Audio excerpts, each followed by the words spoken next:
Hello, and welcome to The Sound of Economics. Today we're here for a special edition of the Backstage series from the annual meetings of Bruegel, the Brussels-based economic think tank. I'm Rebecca Christie, speaking with Guntram Wolff, the director at Bruegel, right after his panel about priorities for the new EU leadership, featuring speakers like Lorenzo Bini-Smaghi, the chairman of the board of Societe Generale, also European Parliament member Sven Giegold, and his colleague Danuta Hübner, also from the Parliament, and other wonderful speakers today. Guntram also led us through a discussion of Bruegel's memos to the new incoming EU Commission leadership, and was part of a keynote from current outgoing Trade Commissioner Cecilia Malmström. So we've heard from a lot of very meaningful and influential speakers today about the priorities of our time. And Guntram, what were the most important new ideas and forward-looking thoughts that came out of today's discussions? Well, thank you, Rebecca, for having me. And of course, this has been a fascinating debate today where we have had a lot of different topics covered and a lot of different issues. So it's sort of difficult to distill it all into one. But let me perhaps say our memos are entitled Braver, Greener, Fairer. So we want to have an aspirational tone here also, really, and really set an agenda that is very much grounded in what European citizens want Europe to deliver on. European citizens in surveys say very clearly, you have to deliver on climate, you have to speak with one voice with our big global competitors, and you have to, of course, make sure that there's fair taxation and so on and so forth. So fairness is a very important topic as well. So all these 3 points are very strongly made, and I think many people quite endorse these views, including the European parliamentarians. I was, I have to say, a bit taken aback by the Danuta Hübner, the European parliamentarian from the EPP group, who was sort of worried about our capacity as institutions to deliver on these promises. And also Lorenzo Bini-Smaghi, the chairman of Societe Generale, was saying, well, we shouldn't overpromise, really. We should be realistic and come forward with strong proposals, get the member states behind us, and then be able to deliver, but not just say, oh, we do capital markets union and don't get a capital markets union in the end. And so we had a lot of discussions really about this agenda setting. How can the Commission as an institution, this new political commission also, this new commission as a political institution, drive forward an agenda and really convince people around Europe to endorse it and to actually make progress. And I think the real question and test of the time will be to what extent we will be able to deliver really on all the, Brussels, Europe will be delivering on all the big hopes that citizens at the ballot, at the vote, have actually put in making their cross. How did Sven Giegold respond to this idea that the institutions aren't necessarily working? He doesn't come from the same establishment party background as the EPP. Yeah, Sven Giegold took a very different approach, of course. I mean, Sven was saying, well, look, let's not be so pessimistic. At the end of the day, voters want a green transformation. And here we go. The EPP president, incoming EPP president, Ursula von der Leyen, starts talking about a Green New Deal. So in the end, the vote actually has mattered and has had already an impact on actual policy proposals, at least. Was there anything that surprised you on the trade front, especially regarding the trans-channel or transatlantic relationships?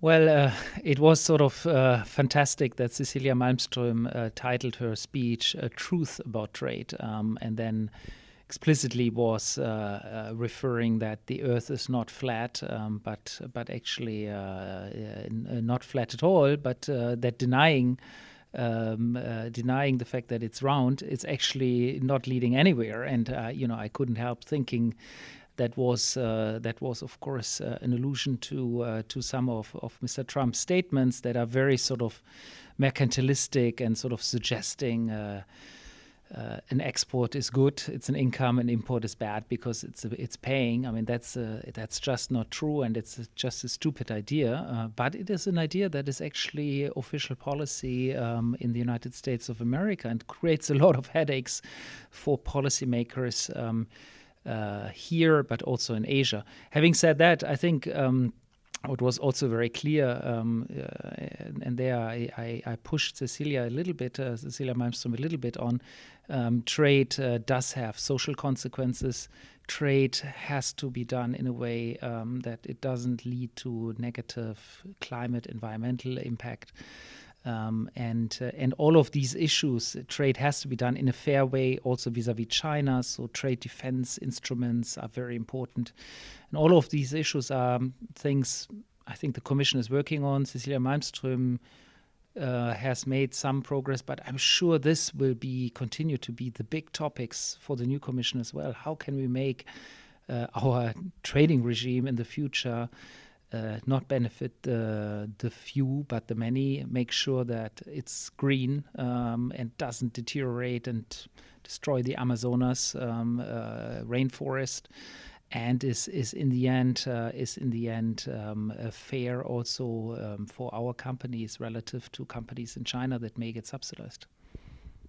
If you could make one decision in advance for the incoming trade regime, is there one thing that you would do because you think that it would set things on a new course, or you think that it's just a thing that needs to be done and get out of the way? It doesn't have to be realistic, just hypothetically.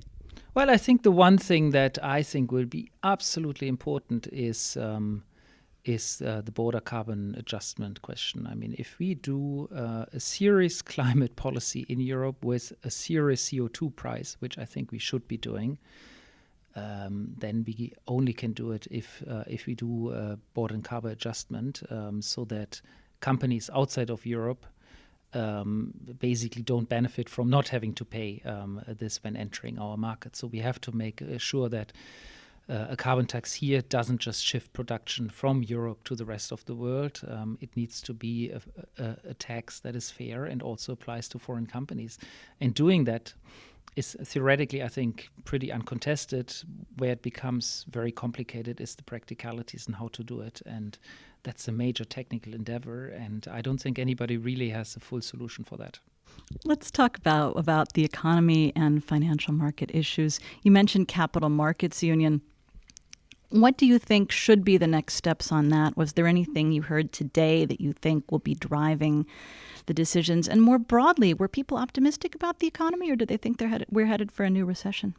Well, nobody really raised the prospect of a recession. I mean, I certainly think there's a risk out there personally, and I just published a little opinion piece in a couple of European papers in which I make that point very strongly and essentially say we need to move to fiscal insurance to the recession, because monetary policy as a line of defense for the next downturn is just not really there anymore. I mean, it's very limited in its capacity. So the instrument that can be activated and needs to be activated is more activist fiscal policy. And I think we need to go in that direction. We haven't discussed that much today, but I certainly do think the recession word is one that is very much sort of floating around. You see it in Google Trends, actually. So I think it's certainly a big issue to look at, and we need to move to fiscal insurance against these risks.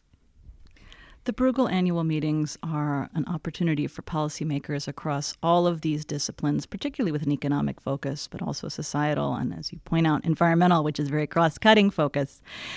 Everyone gets together in one place and talks about the big ideas. What are people missing by not being here in person, and what would you like them to take away from the things that come out of these events? What are the big ideas that you get from being part of this? Well, first of all, I would say a lot of people can watch online, and everything's transparent and can be downloaded from our webpage. But of course, a lot of interesting chats and discussions happen in the coffee break, which is not live streamed. So next time, if you haven't joined, if you were not one of the several hundreds that have joined us, please join us for informal discussions, because in the end, Europe is also a project where people come together and discuss, and I think we really want to also be a platform for a variety of views where people really come together and share their views. Thanks so much for that. Thanks to you, our listeners, for catching up with the Bruegel meetings through this podcast. Guntram, if they were going to watch one session from the meeting so far, which one do you think it should be and why? I'm not going to answer that question. They're all your favorite children. Thank you so much for being with us, Guntram Wolff, director of Bruegel, and thank you for listening to The Sound of Economics, part of Bruegel's podcast program. Our website is bruegel.org. Bye-bye.